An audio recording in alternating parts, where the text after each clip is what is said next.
விடுதலை பயண புத்தகம் அதிகாரம் 27. சித்திம் மரத்தால் ஒரு பலிபீடம் செய். நீளம் 5 முழம், அகலம் 5 முழமாக பலிபீடம் சதுர வடிவமாய் இருக்கட்டும். அதன் உயரமோ 3 முழம். அதன் 4 மூலைகளிலும் கொம்புகள் அமைப்பாய். கொம்புகளும் பலிபீடத்தின் பாகமாகவே விளங்கும். பின் அதை வெண்கலத்தால் மூடு. பின்னர் அதை சார்ந்த சாம்பல் சட்டிகள், அல்லு கருவிகள், பலி கிண்ணங்கள், முள்கரண்டிகள், நெருப்பு தட்டுகள் ஆகிய எல்லா கலன்களையும் வெண்கலத்தில் செய்வாய். அதை சுற்றி வலை பின்னலான வெண்கல வேலைப்பாடு செய்து அத்தோடு இணைப்பாய். 4 மூலைகளிலும் 4 வளையங்களை பொருத்துவாய். பலிபீடத்தின் பாதி பகுதியை எட்டும்படி அதன் விளிம்புக்கு கீழே வலை பின்னலை பொருத்து. பலிபீடத்தின் தட்டுகளை சித்தி மரத்தால் செய்து அவற்றை வெண்கலத்தால் மூடுவாய்.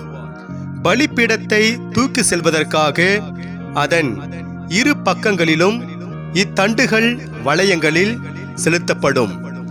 பலகைகளை சேர்த்து உள்கூடாக பலிபீடத்தை செய்ய வேண்டும். மலை மேல் உனக்கு காண்பிக்கப்பட்டபடி அது செய்யப்படட்டும். திரு உறைவிட முற்றம். திரு உறைவிட முற்றத்தை நீ உருவாக்குவாய். தென்பக்கம் தென் திசை நோக்கி முருகேற்றி நெய்த மெல்லிய நாற்பட்டால் செய்த தொங்கு திரைகளை 100 முழ நீளத்திற்கு போட வேண்டும். அதற்கு 20 தூண்களும் வெண்கலத்தில் 20 பாத பொருத்துகளும் தூண்களுக்கான வெள்ளி கொளுத்துகளும் பூண்களும் தேவை. அவ்வாறே வடப்பக்கத்தில் 100 முழ நீளமான தொங்கு திரைகளும் அவற்றுடன் 20 தூண்களும் 20 வெண்கல பாத பொருத்துகளும் தூண்களுக்கான வெள்ளி கொளுத்துகளும் பூண்களும் தேவை. மேற்கு பக்கத்தில் முற்றத்தின் அகல பகுதி 50 முழ தொங்கு திரைகளாலும் அதற்கான 10 தூண்களாலும் 10 பாத பொருத்துகளாலும் அமையும். கதிரவன் தோன்றும் கீழ் திசை நோக்கி முற்றத்தின் அகலம் 50 முழம். அதன் ஒரு பகுதி 15 முழ தொங்கு திரைகளாலும் 3 தூண்களாலும் 3 பாத பொருத்துகளாலும் அமையும். மறுபகுதி 15 முழ தொங்கு திரைகளாலும் 3 தூண்களாலும் 3 பாத பொருத்துகளாலும் அமைக்கப்படும்.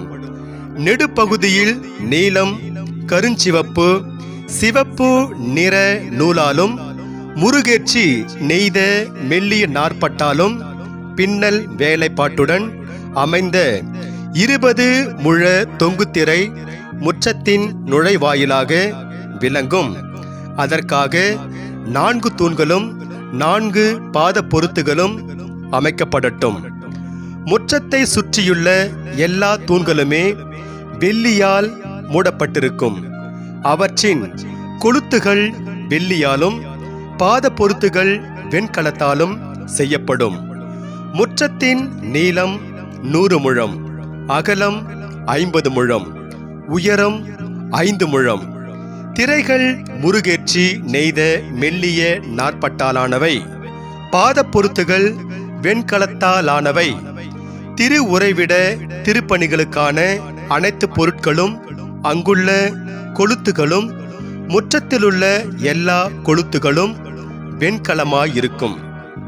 விளக்கை பேணுதல்.